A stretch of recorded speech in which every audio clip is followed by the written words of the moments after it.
Hello and welcome to the third installation of Schema App Live, where we are covering maintenance and reporting. My name is Jeffrey Burns. I am your host for Schema App Live. I'm looking forward to going through this. This is where we get to talk about the impact of your schema markup and how to make sure that it's healthy and how to make sure that it is giving you a return on the time you invested. I'm seeing good morning from Laredo, Texas. We love hearing where our clients are from or where our viewers are from. So type in the chat, let us know. Say hi from wherever you are. And of course, the second half of this is going to be a live question and answer. So if you have questions, type them into the chat and we can go through them. Okay, Boulder, nice to see you.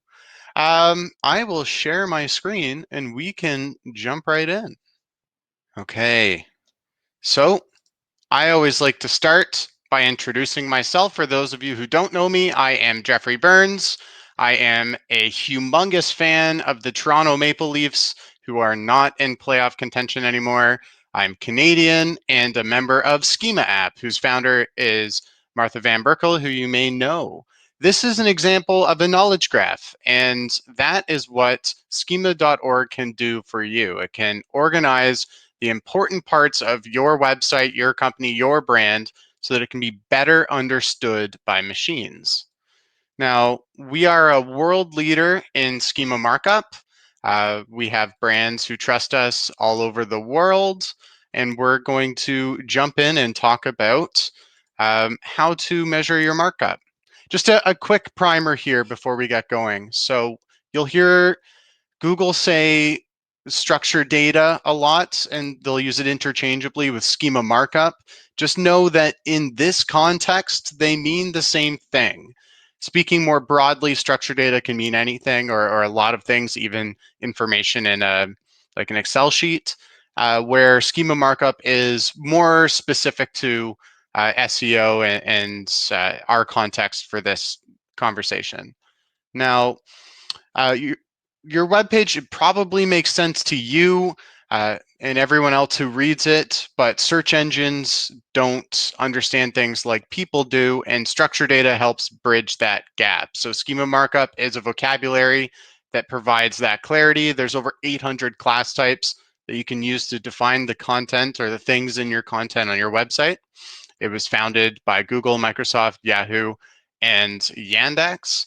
It powers rich results and additional understanding. But they use this information to show rich results in search. These decorated results are enticing people to click on them, and that drives up your click-through rate, which increases traffic to your site.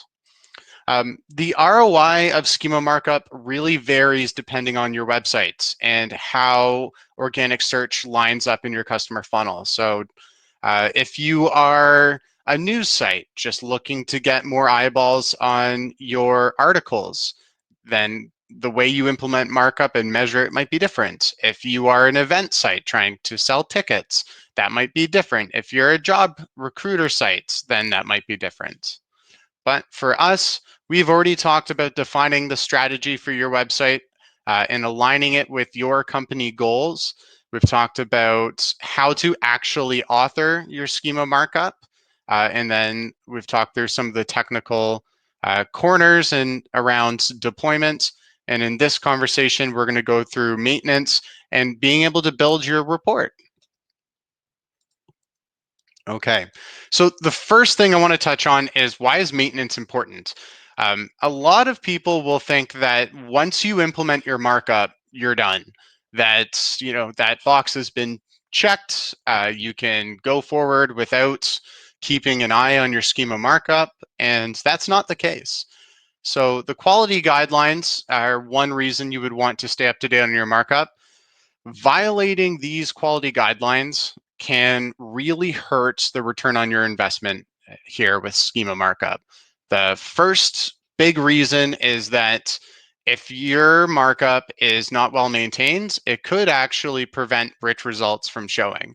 Maybe that's because for some reason there was a missing required property you weren't aware of, and you don't have it in your cadence to check up on it.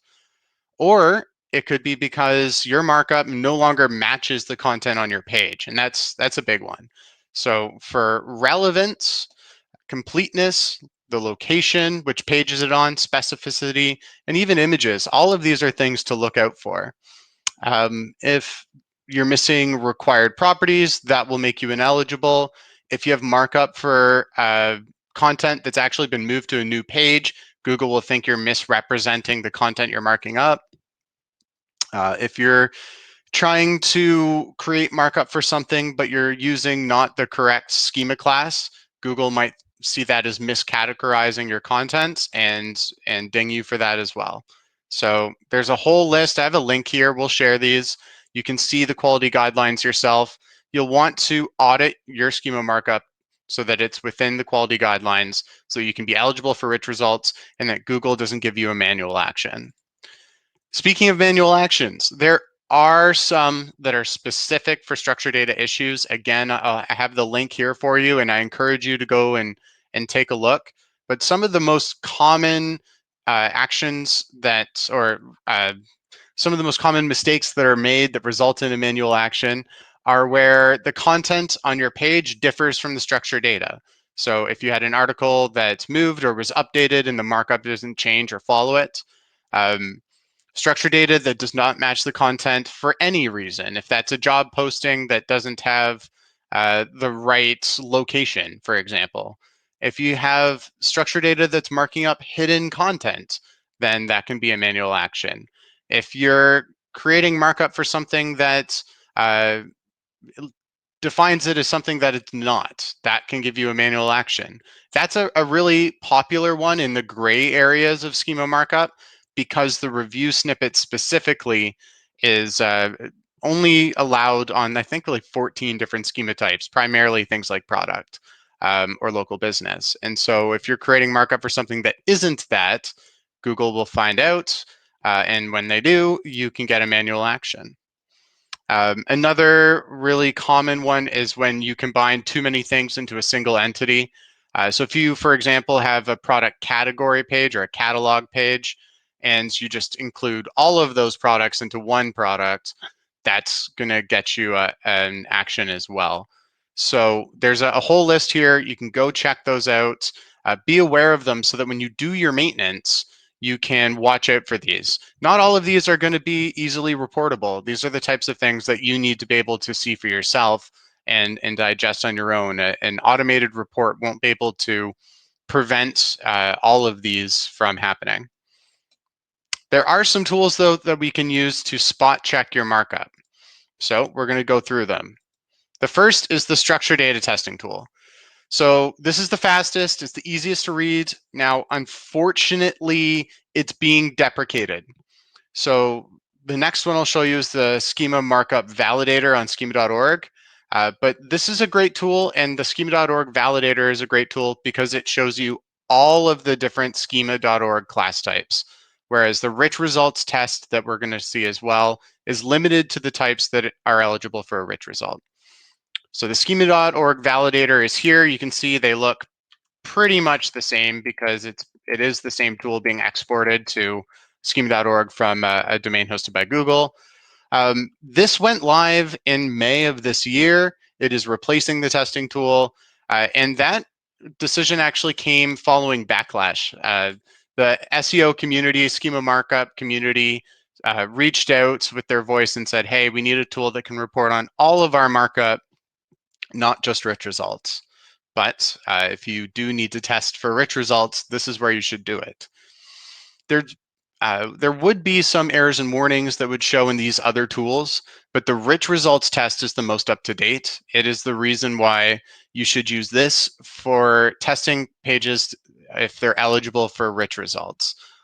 Google's documentation is sort of the source of truth on what you should include, and the rich results test lines up one-to-one with those rules, whereas the structured data testing tool and the schema validator are potentially out of date in some crucial areas. So you shouldn't treat those errors as valid or a source of truth. Always use the rich results test, but be aware that if you have schema types that aren't eligible for a rich result, it won't even recognize them. It doesn't report on them at all. So for those of you who are using, the corners of the health and life sciences extension, or if you're using some sort of financial terms, or if you're just using any schema class outside of the maybe like 18 that are eligible for a rich result out of the 800 plus that exist, this tool won't help you. But rich results are super important. They're very powerful to drive up your click-through rate. So still, I use this tool every single day. Search Console is your source of truth. So in Search Console, there's the performance reports. You can see it here. And that's where it'll show you the results of your website. And we'll get into it, but you can break things down by page, break things down by search appearance, by query. And then for the maintenance, you have your enhancement reports like FAQ, event, breadcrumbs, AMP here in the enhancement reports. These will show you where there's errors and warnings. Those are errors you may want to address. Those are warnings that you may want to address. If you don't address the errors, you won't be eligible for the rich results. Now, wouldn't be proper if I didn't mention the Schema Apps tool set. So we have our Schema App Analyzer. This tool will not just spot check a page, it will spot check your whole domain up to 10,000 pages. So you can type in the domain that you want to have Schema App crawl through, and it'll report on all of the schema types it finds and the errors and warnings for those that are eligible for rich results. It'll give you the pages visited, the number of pages with markup, and the overall coverage. So on schemaapp.com, in this example, we had 99% coverage. But if you crawl your own site, you may find that you don't have complete coverage, and that would point out to you where the opportunity for increased coverage would be. Also, if you are looking to achieve a certain rich result across a section of your website, this could show you how well that is doing. If you have, say, a product folder and they're not achieving rich results, this will help you see that at scale. Of course, so will the enhancement reports. Now, the Schema App Trend Report is great for the long-term view. Our analyzer will do this once and give you a snapshot of how your website's doing at that point in time. And the Trend Report will string those analyzer reports across so that you can see the trend of your schema markup. In this case, we see ramping up from little markup, correcting some errors, and then the lifetime of the markup's fairly consistent until there's new content being added and the types go up again. It breaks down the types, the warnings, the errors, and lets you see the page sections. So this is a really great tool to see the health of your markup throughout its history. Okay, the most powerful tool I would say is our Schema Performance Analytics. I will have a little plug for that at the end, but the best free tool for getting a pulse on the health of your markup for maintenance sake is the enhancement reports. So Google's Search Console's enhancement reports are handy because they will show you a view of all the pages where there's a type that's eligible for a rich result. It's broken out into three categories or three groups. There's those that have errors. There's those that have valid with warnings, the least well understood category, and there's valid. So just a second to talk about that misunderstood category. Results will appear for you, but there are recommended properties that may not have been filled out. And so there's certain variations of that rich result that might not be achieved. The product rich result, for example, has a number of variations. It could show you a price range. It could show you the number of reviews instead of ratings, and so on. And it also requires a bunch of properties that are not always relevant. So we've created markup as an example that comes to mind for hay bales. And hay bales don't have skew, but skew is a recommended property. So those pages are never going to be shown as valid. They'll always be shown as valid with warnings because they don't have that property. But just knowing that that is the case is enough. So all of this to say, if you see valid with warnings, that's awesome. And you take a look at what the warnings are, but you may not actually address them.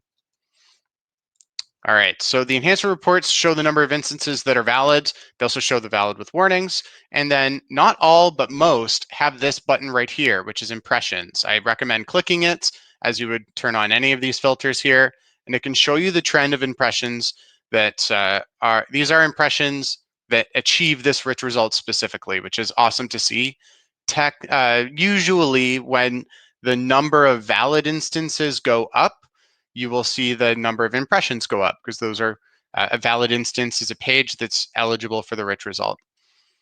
One thing to keep in mind is that these reports aren't actually perfect when it comes to achieving multiple rich results on the same page. So taking products as the example, if you have a product page, it could be eligible for the review snippet. It could be eligible for the product rich results.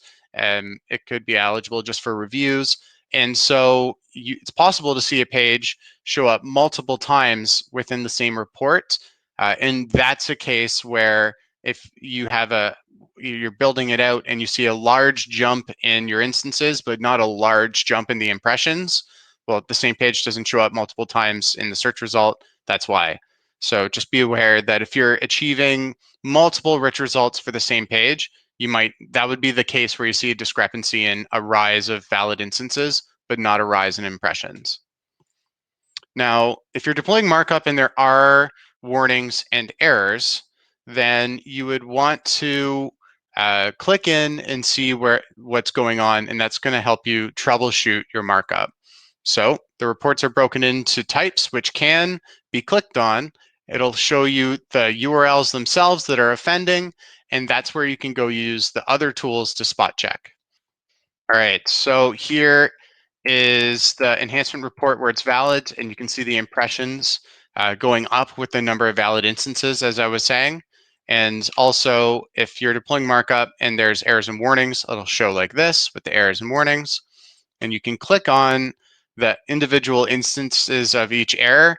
It'll show you the URL that's offending or has the error. Then you can use that URL in the rich results test to get a complete breakdown of how that page is performing and what markup you need to add, change, or remove. Okay. It wouldn't be Schema App Live if we didn't have some technical difficulties. But going forward, let's talk about the performance report. So when you first log in to Search Console, it opens this overview page, and then you will want to click on Open Report. You can also click from the left-hand side to bring you to the same place. Um, Here, you're presented with the site performance for organic traffic. This is a great place to start because it gives you an overview of all of your performance. If this is your first time implementing Schema Markup, I need to encourage you to take this opportunity to grab an initial snapshot. The reason for this is that Search Console only caches or saves 16 months of data. So if you think of when you're first starting out, you're going to be implementing markup throughout time, and you're going to lose that comparison beforehand. So take a look at all of the different areas that you need to report on and get a snapshot that you can compare against or a baseline that you can compare against in the future. That's going to specifically help you measure your change in performance going forward. Okay, but there's a number of things you can do in that performance report. First that I want to point out is the date range. I like to look at the last 3 months year over year when I'm doing an investigation or an audit, just because it gives me a quarter's worth of data that's the most relevant, and it's year over year, so I can account for any seasonality. Now, this is one of the most powerful filters. It's the page filter. So if you have a URL folder path that's helpful, like again with products like /p or /products or /Canada or whatever, then use that to segment your reporting for that group. Now, just a quick qualifier, the way that Google Search Console UI aggregates data isn't perfectly consistent when comparing with these filters. So as best as I understand, it pulls all the information here, but recalculates everything when a filter's applied. And it may not be the same complete set of pages and impressions when this filter's there. So let's say you include pages with /product, and then you do another filter for pages that do not include /product. Intuitively, you would think that's a full set of pages.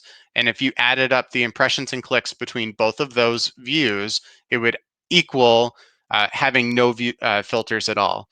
It may not. It's just one of the quirks of Google Search Console and how Google aggregates data. It'll be pretty close, but just know that it might not be perfect. So for anyone who's a perfectionist out there, it might not add up perfectly, and you're just going to have to know about that. Next, the search appearance filter is how you're going to look for particular rich results. I have a big warning here on the left for don't use the rich results filter. This is actually being deprecated. I think for a number of Search Console views, this is actually gone already. And I think it'll fully disappear by August 1st, is my understanding, which is good. In the past, it was an accurate summary of all rich results, but it hasn't been maintained since new rich results were released or since new rich results changed, like the star rating became the review snippet. That's not really accounted for. The closest one that aligns into rich results are product rich results. But anyway, if you added up all of your rich results, it greatly outpaces this rich result filter, so just don't use it. It's much better to get granular and select the rich result you're accounting for.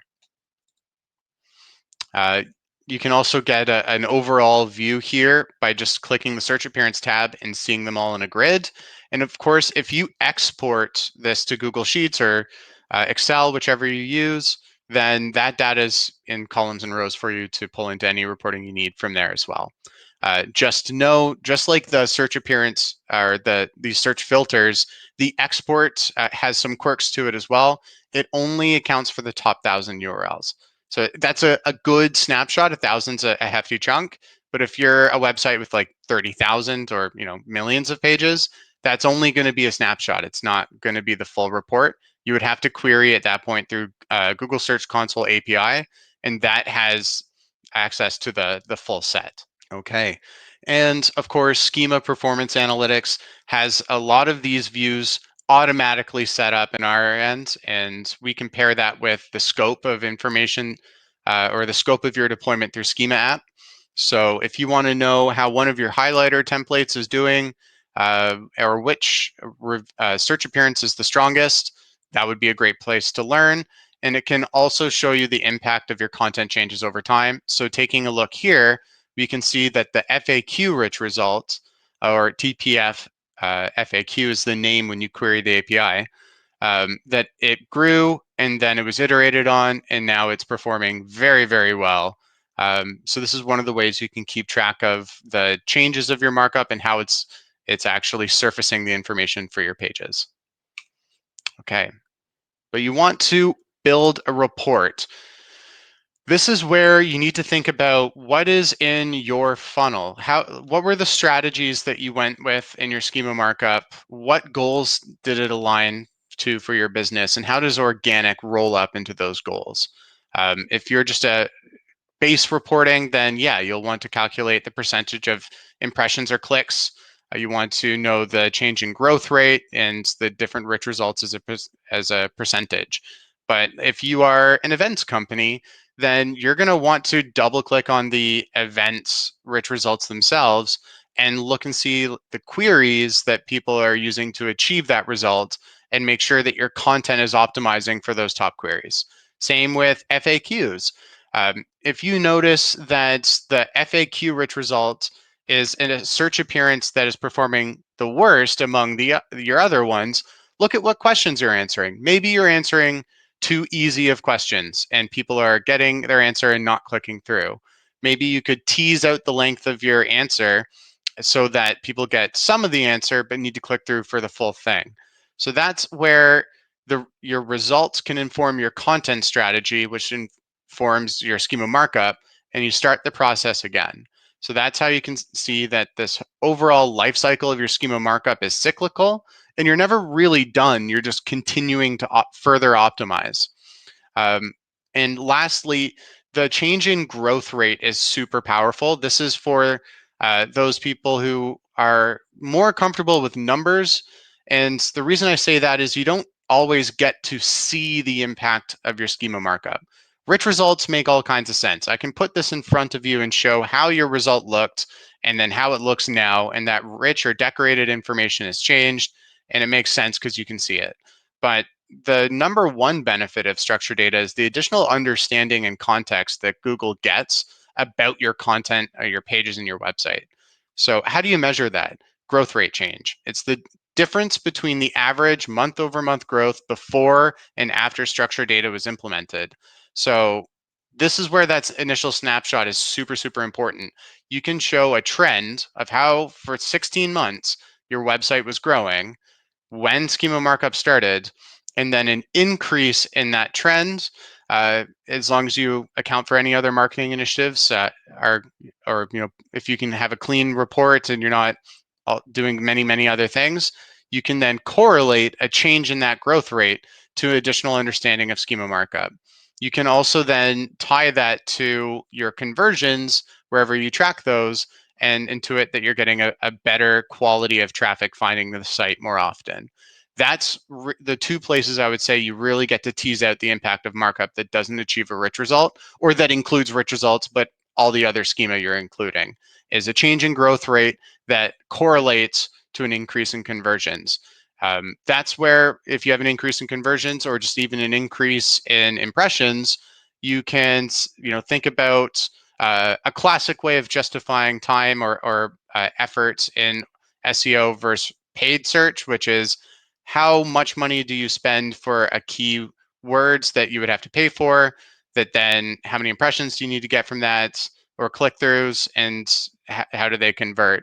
That's how you know by adding structured data, basically how much money you're saving or you would have had to spend to get the same results. So your key takeaways inform your content. Again, if you are an event company or if you are a job aggregator, if you sell products, what was the best search appearance and what was your worst search appearance? How can you maximize the areas that achieve that best search appearance, the one that's getting the most engagement from people coming across your content in search? How do you limit the one that performed the worst? And then what other areas are you just not achieving that could be new content? And then you go through the whole thing again. All right. And finally, there's enhanced analytics. I like to talk about this because this is business intelligence that's actionable.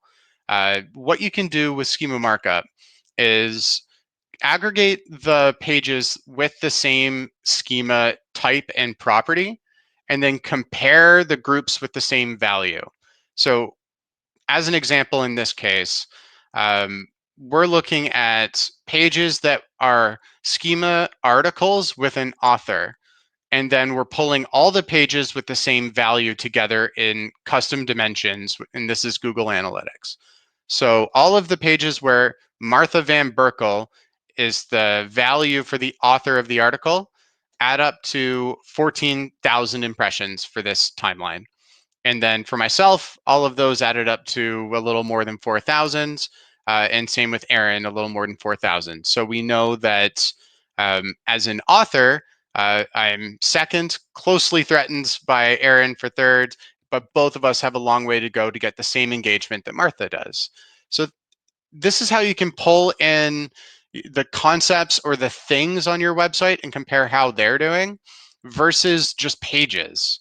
A good example of this is for healthcare, actually. So if you are a healthcare provider and you want to know what's the most popular topic outside of COVID-19 for your local patients, you can look at the medical specialty schema name property, and then all of the different medical specialties will be here, and you can see the engagement for those across the site. This has helped some of our clients understand what content they need to put out as they understand what health topics people are actually booking appointments for as COVID-19, as we move into a new normal. So this business intelligence can help you understand content changes or optimize your marketing campaigns. Another good example is if you want to collect ratings and reviews for your products, where's the breakpoint for diminishing returns? Do you need to have 20 reviews? Do you need 100 reviews? Is the most optimal rating 4.5 or is a 4.0 good enough? You could map the aggregate rating value properties, group them, and then see how they're performing by sort of bucket. And that's going to give you an idea of where the breakpoint is. So exporting your information into custom dimensions, really powerful way to get business insights. And finally, Schema Performance Analytics kind of does all of this for you. So if you want to know the answer of how's my schema markup doing, Schema Performance Analytics can do that for you. They're all organized into your impressions by scope, pages with schema markup, without, different rich results by time. You can do pretty much everything in there. Contact us if you want to have sort of a cheat sheet for measuring your schema markup. All right, there's some resources that can help you. So in our website footer, we have tons of recent blogs and customer support. Of course, we have a knowledge base as well. So if you are a Schema App user and you're not sure of what to do, or you have a question, maybe we've addressed it here, so take a look. And of course, sign up for our newsletter as there's changes or more information or anything exciting in the world of schema markup, we'll let you know. we do have a cheat sheet, Cheryl, so count you in. Let's go to a Q&A. I'm always excited to answer or dig into some of the questions or things going on in your life. So I'll stop sharing and have a look here. Questions. Anne, is there a search appearance type that corresponds to blog posting schema? That's a good question. Yes. So there is the AMP article rich result. And I'd actually recommend you take a look at that. All of the subtypes of article are going to achieve it, except for a couple. But I don't really see those ones used, so I wouldn't worry about it. I think they were releases after Google updated the AMP article, which is how they got left out. But blog posting has been a part of AMP article forever. It's only a mobile result as AMP article intuits. It shows you the byline and an image in a carousel. And then there's also a search appearance for non-AMP article. And depending on the type of content you have, you might care more about one or the other. If you're a news agency, you probably care about AMP article a lot. People are standing in line checking their phone.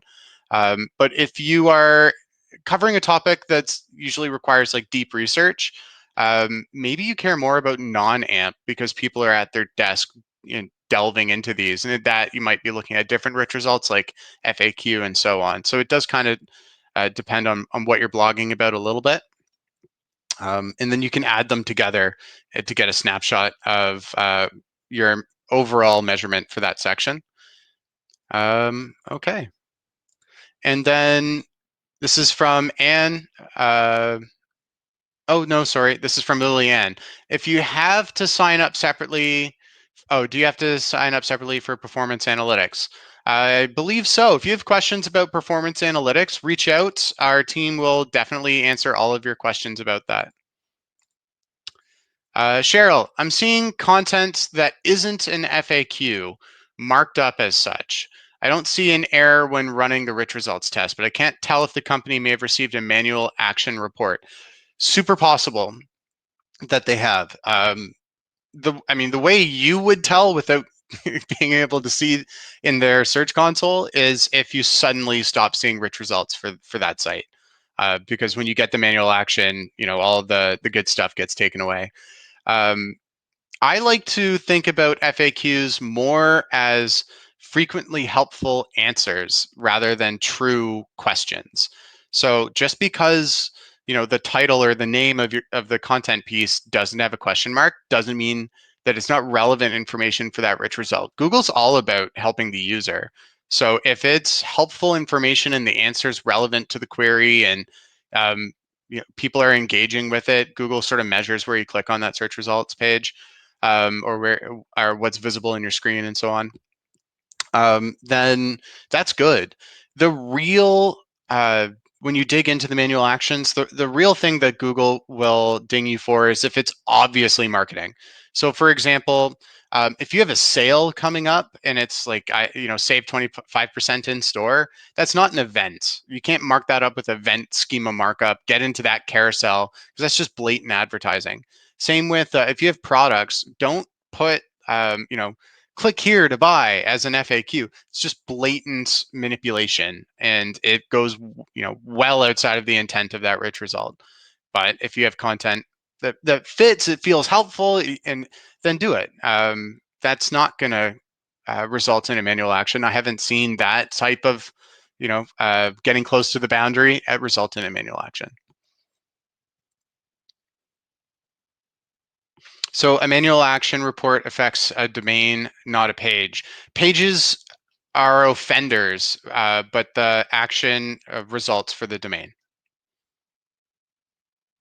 Okay, Alistair, is there or will there be a future type for live medical education events, non-music? Great question. I don't know. That schema is evolving quickly.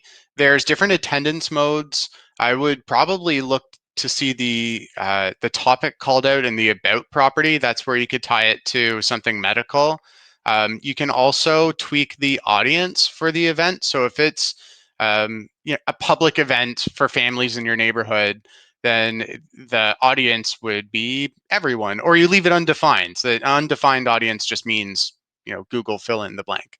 But if you have uh, an a lecture available to the public at a university on particle physics, your audience is going to be academic, relevant to a topic. And if you have like Schema App here, this event might be relevant to a business audience who are looking for help in SEO with structured data specifically.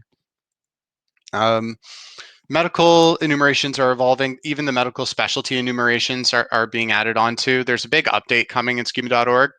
So I think Samrush and Martha are going to get together in July and go through all of the updates. Check out that webinar, and hopefully an evolution to events and audience will be included there. Um, just maybe some tips on how to do your maintenance. This is things that I do every single day for our clients. When you're inspecting a page and looking at the markup in that page, a couple of things could be skewing what you're seeing. First is Chrome extensions. So they can alter the HTML of the page that you're viewing. For that reason, I like to have extensions turned off in incognito mode. So that way I can just quickly load a page incognito and I know that none of the extensions are changing what I'm viewing. And then the other is your browser cache. So you might actually be having an older version of the page. If you're seeing some weirdness with your markup, but you've recently changed it, specifically if you're deploying through JavaScript, then that might alter what you're seeing. You'll want to empty the cache and hard reload, and that's going to clear your temporary internet files in your browser, which is what your browser caches to load pages faster when you view them a second time. So if you go incognito and then you click and hold on the refresh button, and it'll give you an option to empty cache and hard reload, that will give you a fresh version of the page, and now you can see what's up to date. Another thing to keep in mind actually is that the structured data testing tool, and I'm not sure about the validator, I don't think so, but I know the structured data testing tool, which is being deprecated, will cache results from time to time. There's been many times where I've updated or iterated the content and the schema for a page, and then the structured data testing tool just shows me the old markup. So it's caching stuff. I don't think it's from your temporary internet files. I've tried that. So just know that specifically the structured data testing tool can cache results tool as well. So don't get frustrated if you see that. Lisa, how often do you recommend checking your structured data for warnings and errors after initial setup? That's a good question. So when you're deploying, I always like to roll it out carefully to start and get to a point where you're complete according to that initial scope, and then maintenance can carry on after that. So let's say you're deploying a highlighter template to a group. I first make sure that the strategy includes all of the recommended and required properties that it can, so that it will achieve the rich result you're intending. Then build that template and deploy it to a single page, test that page. And from there, you can widen it, and you'll want to test a whole swath of pages. I test like 5 to 10 outside of that initial group I built the template with. And finally, within like a week or two, you'll want to start checking the enhancement report to see if the number of valid instances has increased or not. And if it doesn't, you might have some site index problems. And then if it does, you're good to go. A healthy cadence, once you're ramped up and you're sort of just trending when you're in maintenance mode, would be once a month. You'll want to check the pulse of how well are these search appearances performing. Is my strategy still optimal? And has any of the content changed or fallen out that I need to account for in my markup? So that's one of the value props of having an automated core system that manages your markup is if you have to change your schema for a bunch of pages, you can do it in one place once and have it cascade. Rather, if you're using like a free tool to copy and paste or build markup, and you're putting it in the pages one by one, you have to go and play with things. And if you have a couple hundred pages, that becomes tedious really, really quickly. Um, for your reports, I would say that the click-through rate is um, the true indicator of the performance of your rich result. Ideally, your rich results have a higher click-through rate than the average of all pages, because that additional information is enticing to people who see it and they're clicking on it more often. That's the logic of employing your rich results. That's how I would determine what rich result is optimal for the section you're looking at.